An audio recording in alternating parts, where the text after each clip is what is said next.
Halo, selamat pagi teman-teman semua, sobat trader. Dengan saya Hendra, founder daripada Price Action Warrior. Oke, kita pagi ini akan membahas sedikit ya konsep daripada teori Dow dan teori Weisskopf ya. Nah, apa itu teori Dow?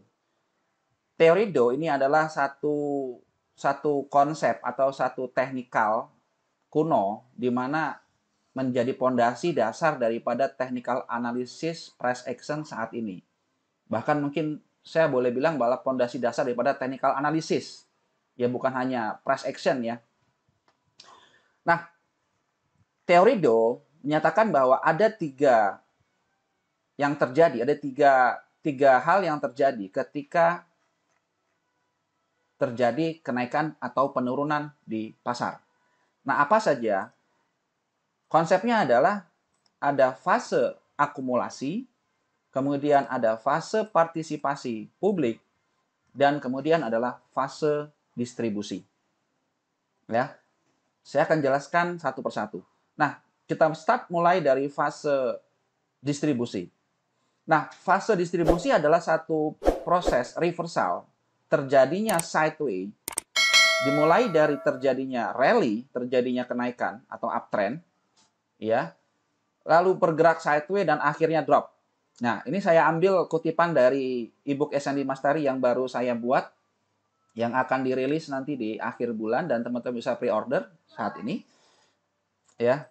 Nah, kita melihat bahwa contoh di Euro USD, ya kita melihat ada satu zona sideways, ya ada pergerakan sideways yang kalau kita lihat di masa lalunya ada area supply.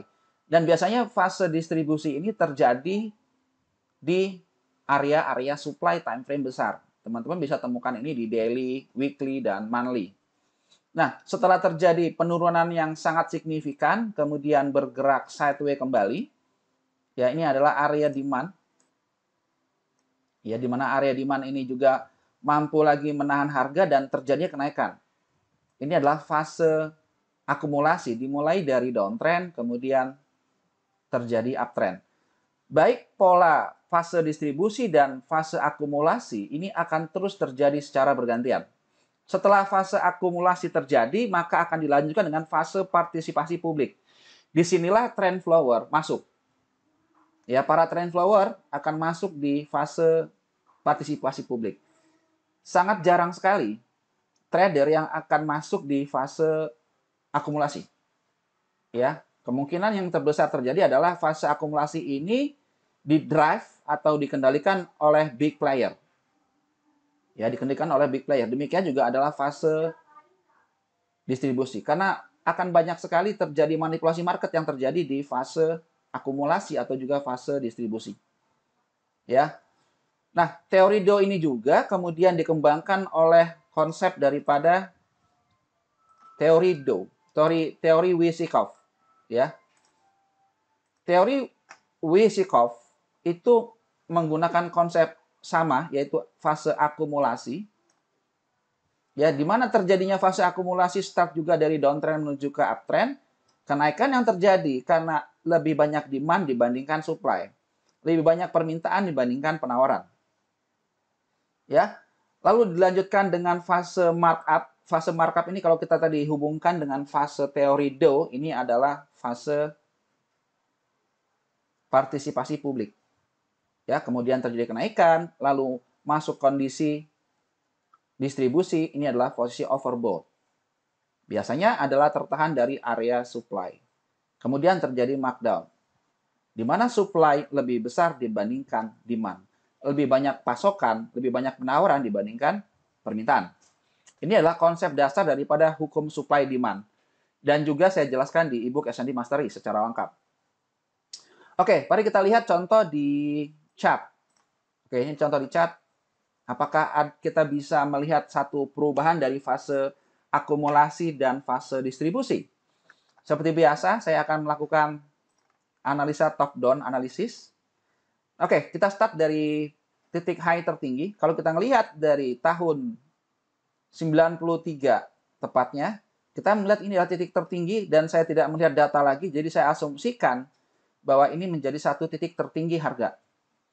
Kalau kita melihat harga terus membuat low, lower high, lower low, lower high, lower low, lower high, lower low.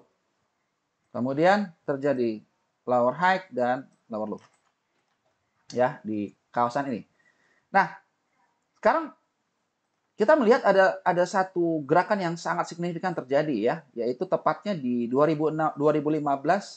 Saya ingat betul tahun 2015 ini ada news yang sangat besar di Swiss francs yang akhirnya menyebabkan baik USD CHF, Euro CHF, semua pair yang belakangnya CHF itu drop secara signifikan. Dan kita sudah melihat sama-sama tahu bahwa lalu terjadi satu koreksi, di mana koreksi ini juga tertahan, kembali naik dan akhirnya tertahan di 1.20.000. Ini adalah angka psikologi atau round number. Ya, ini adalah angka psikologi atau round number. Dan akhirnya tertahan dari area supply. Ya.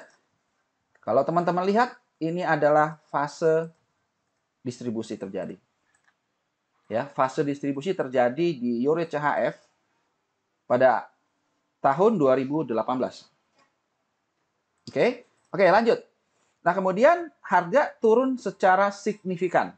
Ya, kalau kita perhatikan dari big map-nya, kita melihat bahwa ini sudah terjadi penurunan, merupakan reaksi lanjutan dari downtrend yang sudah terjadi dari tahun 93, teman-teman. Ya. Nah, bagaimana dengan harga yang terjadi di saat ini? Ya, bagaimana? Apa yang terjadi dengan Euro CHF saat ini? Mari kita lakukan analisa yang sama dengan menggunakan konsep daripada supply demand. Kita marking zonanya, kita look to the left, kita melihat sebelah kiri ada area demand. Apakah area demand ini direspon oleh pasar? Kalau kita melihat yang sudah terjadi, betul ini sudah direspon oleh pasar. Dimulai terjadinya sideways, kemudian terjadi kenaikan rally tajam. Oke, jadi kita melihat di sini sudah mulai ada tanda-tanda buyer masuk, ya. Buyer sudah mulai tanda-tanda masuk di kawasan ini. Oke, mari kita lihat lebih lanjut apakah kita bisa menemukan pola-polanya, pola-pola chart pattern barangkali ataupun mungkin trend line yang kita bisa tarik. Kalau kita lihat secara histori, pembentukan daripada lower high, lower low ini, saya bisa hubungkan high high yang terjadi di sini kemudian ke lower high dan ini adalah lower high yang terjadi. Dan teman-teman perhatikan di sini sudah terjadi respon harga di mana kenaikan yang terjadi yang sempat naik dari area demand tertahan pada bulan Juni 2020. Lalu bergerak turun, kemudian menghantam resisten become support.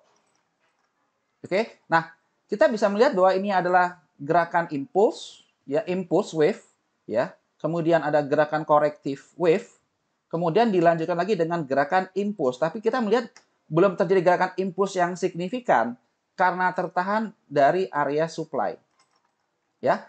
Shadow yang terjadi di Juni 2020 ini menciptakan area supply baru. Inilah yang akhirnya membuat harga tertahan dan bergerak sideways di sini. Nah, pergerakan sideways di sini ini mencerminkan pasar sedang dalam kondisi equilibrium atau dalam satu titik keseimbangan. Di mana buyer dan seller seimbang, tidak ada yang dominan di sini. Nah, ketika dalam satu titik equilibrium seperti ini, maka kita bisa berasumsi bahwa ketika terjadi satu gerakan kenaikan yang signifikan, ya, ketika terjadi kenaikan signifikan seperti ini, melewati daripada zona sideways atau kita menyebutnya adalah base, maka inilah fase akumulasi, teman-teman. Kita hanya bisa berasumsi bahwa fase akumulasi terjadi ketika sudah melakukan break daripada base yang terjadi. Jadi, kita bisa meramalkan terjadinya fase akumulasi dan fase distribusi dengan mendeteksi terlebih dahulu zona sideways ini, teman-teman. Ya, sekali lagi selalu dimulai fase akumulasi dan fase distribusi bergerak sideways. Dan ini pun terjadi dari contoh dari Euro USD yang sempat saya share ke teman-teman tadi. Contoh yang ini ya. Bagaimana terjadinya pergerakan distribusi, tapi kemudian dimulai dulu dengan pergerakan sideways. Ini juga sama. Bagaimana terjadinya fase akumulasi dan dimulai start adalah sideways. Oke, biar lebih enak, mari kita lihat contoh dari Euro USD. Dan kita bisa gambarkan juga dengan hal yang sama pada Euro CHF. Nah, mari kita lihat contoh di sini. Dan kita lihat teman-teman di sini ada fase, ya, ada fase dari akumulasi, teman-teman. Ya, di sini kita melihat gerak sideways-nya terlihat sangat jelas sekali. Sangat jelas banget. Lalu ketika terjadi satu gerakan kenaikan yang melakukan breakout daripada base, maka kita bisa berasumsi bahwa ini akumulasi sudah terjadi. Nah, bagaimana dengan kondisi daripada Euro USD saat ini? Ya, kita punya kondisi yang sama di mana kemungkinan fase distribusi akan terjadi. Ya, ini fase akumulasi dan ini adalah fase partisi publik dan kemudian ini adalah fase berpotensi akan terjadi fase distribusi. Ya, dan trend flower sudah masuk ya beberapa hari yang lalu di sini. Kita melihat ini ada fase impuls, kemudian korektif terjadi, dan kemudian lanjut adalah fase impuls. Ya, jadi ada chance, ada peluang Euro USD akan mungkin terjadi penurunan. Ini semua lagi tergantung apakah mata uang US dollar, USD index akan menguat atau melemah. Kalau US dollar menguat terus, kita melihat beberapa minggu ini US dollar menguat, maka ada kemungkinan peluangnya Euro USD akan drop. Oke, kembali lagi kepada contoh daripada Euro CHF. Nah, kita melihat ini jelas banget ya, bahwa terjadi gerak sideways yang sangat luar biasa sekali. Oke, sekarang mari kita lihat PA yang terjadi di time frame daily. Oke, mari kita lihat di sini, ini ada gerakan impuls, korektif, impuls, korektif, di mana ini ada, saya melihat ada pola pattern di sini. Ya, tepatnya ini adalah pola seperti falling wedge ya. Falling wedge pattern, tapi falling wedge continuation tepatnya karena berada di pertengahan dari tren. Kemudian bergerak naik dan ini adalah gerakan sideways yang tadi kita lihat, teman-teman. Yang paling aman bagaimana untuk melihat situasi seperti ini? Yang paling aman adalah menunggu sampai breakout daripada harga di 1.08722. Jadi di level inilah mungkin kita melihat apakah nanti mampu break atau tidak. Kalau ini benar-benar mampu break, maka pergerakannya akan sangat substansial sekali, akan sangat signifikan banget. Ya, apalagi kalau tadi kita gunakan time frame weekly, ini ada peluang ketika terjadi breakout, maka confirm lah breakout dari range base ini. Ya, confirm break dari trend line, kemudian juga confirm break daripada zona sideways. Ya, oke, saya pikir diskusi kita pagi ini cukup sekian. Semoga teman-teman dapat insight, dapat ide untuk melakukan transaksi di Euro CHF. Oke, jangan lupa like, comment, dan subscribe teman-teman agar bisa mendapatkan update terbaru dari Technical Analysis Price Action dari komunitas Price Action Warrior. Terima kasih, selamat pagi. Oke, bye.